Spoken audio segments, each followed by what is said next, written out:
You can love your family and still reject the stories that kept them small.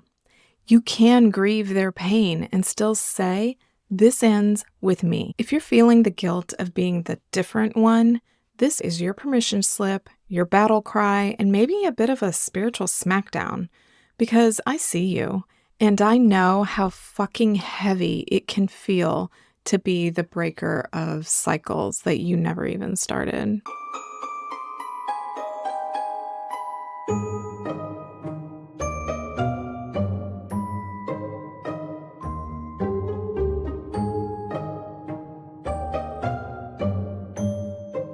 Hey, I'm Melanie, your witchy mother, a spiritual rebel, and resident guide for breaking ancestral bullshit with love, clarity, and just enough snark to keep it real. I help women healing from high control religion and toxic family patterns reclaim their spiritual sovereignty and rebuild their energetic blueprint on their own terms. If you've ever thought, maybe I'm just too sensitive, maybe I should just stay quiet, or who the hell am I to do things differently? This is for you. Let's talk about what it really means to honor your lineage while choosing a new legacy. Let's start with the obvious. Breaking generational cycles doesn't mean that you hate your family. It means that you love them enough to say, this pattern ends with me, and I'm not passing it down.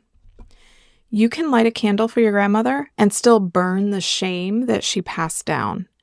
You can cook the family recipe and still refuse to swallow the guilt that came with it. When my granny passed, I inherited a pair of fancy white gloves. Some of them were here, some of them went all the way up to here. Totally pristine, delicate, feminine, and I remember looking at them and thinking, who the hell was this woman? I never saw her wear anything like this. Like, they had a farm and she wasn't rough, but I just never saw her wear that type of thing. She was a World War II women Air Force service pilot transport driver. She didn't smoke. She didn't sass. She endured my abusive grandfather with a stoic, steely grace. She drove war heroes, but that man wouldn't let her drive a car for the rest of her life because she's just a woman.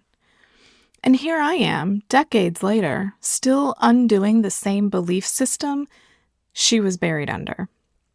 And that's what we're doing here, right? We're not throwing our ancestors under the bus.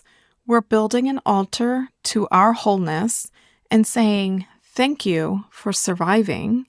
I'm going to do the living now. Can you think of one belief that you inherited from your family that you know is just ready to go? Drop it in the comments if you're ready to burn it down. Now, I know you may be thinking, but Melanie, doesn't this dishonor them? Absolutely not. It honors them to evolve the story. To say, your pain stops here is the most sacred thing you can do for them. But what if I still love my mom? I still love my mom. I still love my dad. But that doesn't mean that I didn't inherit shit from them. You're allowed to love them and release what they unknowingly passed down. Your lineage isn't just blood, it's energy, it's choice, and you get to rewrite the script. If this is landing hard for you, I've got a sacred ritual to help with exactly this. It's short, powerful, and totally free. It'll help you energetically hand back what isn't yours and reclaim what actually is. You can grab it through the link in the description. No need to overthink it. So I encourage you to think about what's something your mother or your grandmother wasn't allowed to do that you can do now. I mean, it wasn't too long ago that women were finally allowed to buy a house on their own without their father or brother's permission. Let me know in the comments. Let's name that shit. Let's witness it together and transmute it. So what are some key takeaways for today? Love doesn't mean obedience. Grief and rebellion can sit at the same damn table. And you get to build something new with both your sacred rage and your tenderness. I went even deeper into this inside my Substack publication called Your Witchy Mother.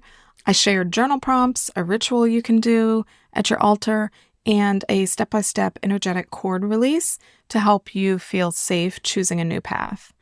So if you're ready to just stop carrying old stories that you didn't even start writing, they don't belong to you, come join us over on Substack.